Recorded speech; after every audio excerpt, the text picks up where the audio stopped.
Vamos pro Vitória, tá? Preciso da força de todo mundo aqui, porque, obviamente, a gente não tem nesse momento alguém que cobre e que acompanha o Vitória de perto, tá? O Vitória, ele é o 16º colocado com 9 pontos. E o nosso leãozinho aí do Vitória, que tem uma história desde a primeira vez que ele apareceu aqui. Boêmio. Boêmio. Tá do lado de fora, viu, da zona dessa vez. Tá do lado de fora da zona. Ia voltar, mas o porteiro fica por aqui. Tá? Fica por aqui. Que não é hora. Não será nessa rodada. Agora, que derrota, viu? Que derrota. O Bahia perde um jogador com 4 minutos.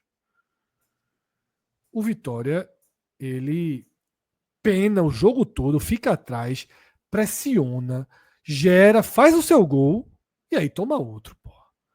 Foi um golpe muito duro esse clássico, tá? E que meio que condena o Vitória a, a esse imã de estar sempre ali nesse contexto, né? Não me parece que o Vitória, antes do Mundial, conseguirá ir para uma zona mais segura de classificação. Queria análise de vocês. Eu vejo bem por aí, viu, Fred? Eu vejo que o Vitória, ele ainda se torna o clube muito ameaçado por tudo que, nesse contexto, ele não consegue ter uma sequência, né, para garantir, às vezes, um respiro. Quando veio o resultado positivo contra a equipe, enfim, na Sul-Americana, foi contra o Cerro Largo, né? Deu ali e tal, a primeira vitória na competição, dá para pensar algo a mais. E a gente tinha até debatido aqui das outras vezes, tentar conciliar duas competições se torna complicado, mas o Vitória perdeu algumas janelas, assim, de conseguir uma certa folga. Muito embora em alguns... É porque o Vitória também, não sei se vocês têm essa sensação, quando parece que vai dar errado, consegue, quando o negócio tá parecendo que vai muito estranho o Vitória. É muito estranho, meu. O Vitória. Vem de novo a chuva, né? É isso. Ele não consegue sair dessa situação. E aí tá lá atrás dele um Grêmio, que você fica receoso. Pô, é capaz de um Grêmio engrenar. Muito embora o Grêmio tá mostrando um futebol pavoroso, né? Sport, Santos e Grêmio, concordo com o Cauê. Os 3 times mais desorientados do campeonato. O Juventude é muito fraco, mas é orientado. Sim. Isso. E o Vitória tem essa possibilidade. É mais a parte técnica mesmo. Mas ele precisa sair disso, porque, como você falou, foi por um detalhe que ele não entrou nessa zona de abaixamento nessa rodada, que mudaria bastante o contexto, mas de toda forma a atenção é máxima. Não tem como o Vitória nesse momento estar com nenhum momento de esperança. É sempre uma preocupação. É aquela coisa, ele está, aquela expressão, vendendo o do almoço para comer a janta. Né? Vendendo o almoço para comprar o jantar. Para comprar o jantar. É mais ou menos isso, que o Vitória está tentando, de toda maneira, se sair de uma situação delicada e que, nesse atual contexto, depois de perder o Clássico, vai ter que já buscar um resultado logo na próxima rodada. Não tem muito o que pensar, não. Vai ter que já evitar uma possibilidade mais grave que possa acontecer. Vamos trazer a tela, Márcio?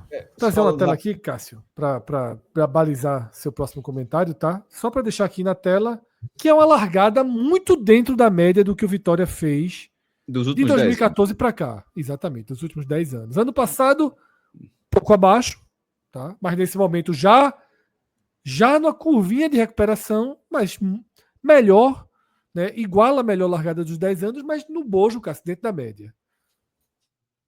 Em 2010, por exemplo, ele estava com 12 e caiu. E porque tem vários fatores. Ali em 2010 foi vice da Copa do Brasil. O time todo encaixado, por um triz não ganhou a competição. Contra o Santos Neymar, e esse tinha 12 pontos, que não seria uma má campanha. Mas eu vou tentar olhar o copo meio cheio, apesar do fumo lá na Fonte Nova. Mas veja, o problema do Vitória há 2 semanas era atacante. Aí Pô, perdeu o clássico, mas aí Kaiser metendo gol assim, dentro desse perfil, a gente até falou naquela abordagem que a recuperação do Vitória no passado, não é dizendo que Kaiser vai fazer a mesma coisa, mas só lembrando que a recuperação do Vitória no passado passa pelo desempenho, sobretudo no retorno extraordinário de Alejandro, na quantidade de gols marcados. E considerando a deficiência que o Vitória tinha nessa posição, e traz ali, faz esse teste com o Renato Kaiser, que não tinha ido tão bem no Fortaleza. Fortaleza fez uma aquisição milionária, não foi tão bem lá, tem esse repasse. E assim, o início é animador para a posição. Assim, foi suficiente para virar um jogo com um a menos. É muito curioso, porque o Vitória viveu essas 2 semanas aí, os dois lados do mesmo roteiro, né? Assim, virou com um a menos e conseguiu perder basicamente com um a menos o jogo inteiro, né? Porque a expulsão já é lá no segundo tempo, mas assim, Verdade, na semana seguinte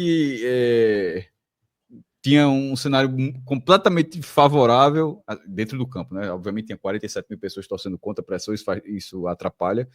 Mas uma semana depois daquela reviravolta contra o Vasco, o Vitória acabou amargando basicamente a mesma situação. Porém, eu destaco o Renato Kaiser nesses jogos. Da grande lacuna que o time tinha para, de repente, uma esperança de gols para um momento como esse. Porque todo mundo que está brigando ali, se você colocar, vamos colocar do Vitória para baixo, já que o Vitória já que o Vitória está na porta ali, né? É o time que está o primeiro time fora da zona de rebaixamento. Do Vitória para baixo, ninguém tem um atacante nesse momento definindo o jogo. Então, se de repente o Vitória começa a achar esse atacante agora, vai ser um diferencial enorme nessa disputa contra o rebaixamento. Só para citar os times, né? Grêmio, Juventude, Santos e Sport, só para dizer assim, do Vitória para baixo. Né? Rapaz, se for depender dessa esperança de Kaiser, viu? Pelo amor de Deus. Mas é que tá, veja, não é questão de... Veja, o cara chegou... Não, eu sei. Então, assim, tem que avaliar, veja, não dá para avaliar por toda a base do cara, que o cara a médio prazo não responde isso, porque eu até poderia acreditar nisso. Alejandro não dava R$1 em Alejandro ano passado. Exato. E nem no primeiro, e demorou para funcionar, inclusive. Demorou para funcionar, mas no caso do Kaiser não dá para negar. Demorou para funcionar, mas mas não dá para negar que Kaiser chegou, ganhou um jogo, e no outro jogo a parte dele, pelo menos o próximo da parte dele, foi feito no clássico. O que eu ia só complementar com o que Cássio mencionou, é óbvio que perder clássica não é legal, mas se é para ganhar um jogo com um jogador a menos, né, é melhor ganhar do Vasco nessa situação do que foi melhor. no caso, entendeu? Porque assim, o Bahia, né, por mais que tenha um contexto da rivalidade, ele está numa projeção de campeonato maior. O Vasco não, o Vasco é mais o campeonato do Vitória. Então ganhar os 3 pontos em cima do Vasco se torna bem mais valioso do que aconteceu nessas 2 últimas rodadas. Agora, fala. Fred, deixa eu só fazer um ajuste aqui, porque o João Pedro disse, só tem Bright White no Grêmio. Eu quis dizer assim no sentido de rendendo, tá ligado? Não é ter atacante, é tipo de ter a peça. Né? Vamos ser travante. Em 2 jogos não vai achar em lugar nenhum, praticamente. Não, pô. Sim. Não, mas eu falei no brasileiro, dá pra pegar as 9 rodadas assim. Não tem ninguém, nem Kaiser essa peça. Eu quis dizer que Kaiser pode ser essa peça. Eu quis dizer que ninguém que está aí na briga contra o rebaixamento tem esse destaque. Que foi o que... Não. Brett White não é esse destaque nunca. O que foi o que o ano passado tirou o Vitória da âncora mesmo. Puxou a âncora do Vitória. Foi o atacante começar a meter gol e terminar como artilheiro do campeonato. Então, assim, ter esse... Se você conseguir passar a ter esse diferencial, eu nem disse que tem, passar a ter... Se eu tivesse até me expressar melhor. Passar a ter esse diferencial...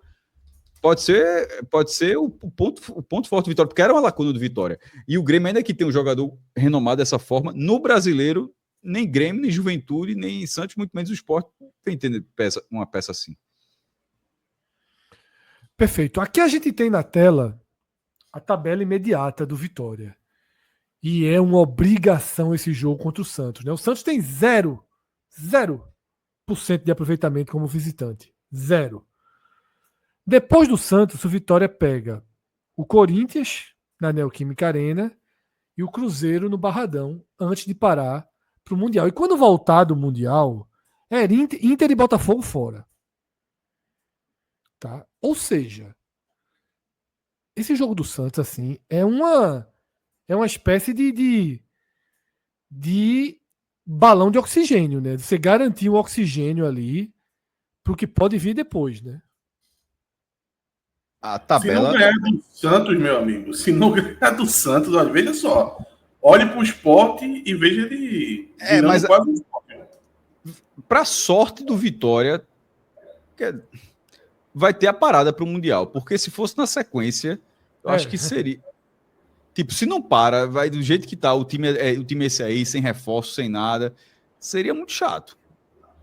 Corinthians, Cruzeiro, Inter, Botafogo e Bragantino. E o perfil do assim, passando o jogo do Santos, na hipótese de não conseguir a vitória contra o Santos, o jogo em casa é o Cruzeiro, que vem jogando bem. E fora de casa. Complicado. Mas Não, é pesado. eu queria falar pesado. isso. O jogo do Santos é inegociável. Inegociável. E é o mesmo perfil do jogo contra o Vasco. E uma coisa E é inegociável também Vitória... para o Santos, viu, Minhoca? Com certeza. Porque, assim, tem um contexto que o Vitória tem acontecido também nos últimos jogos, que é meio que perder jogadores em momentos importantes, né? Tem um contexto aí de o emocional do Vitória vai ter que estar mais no lugar. Eu sei que não é fácil, você está ali beirando um Z4, mas se você não jogar com a devida cabeça no lugar, um pênalti, uma expulsão, isso compromete totalmente o seu jogo. O jogo do Vasco, ele é um contexto de muita luta ali, brigando até o final para conseguir a virada, sabe? Para um jogador que estava estreando no clube, em 45 minutos foi lá e deu a vitória.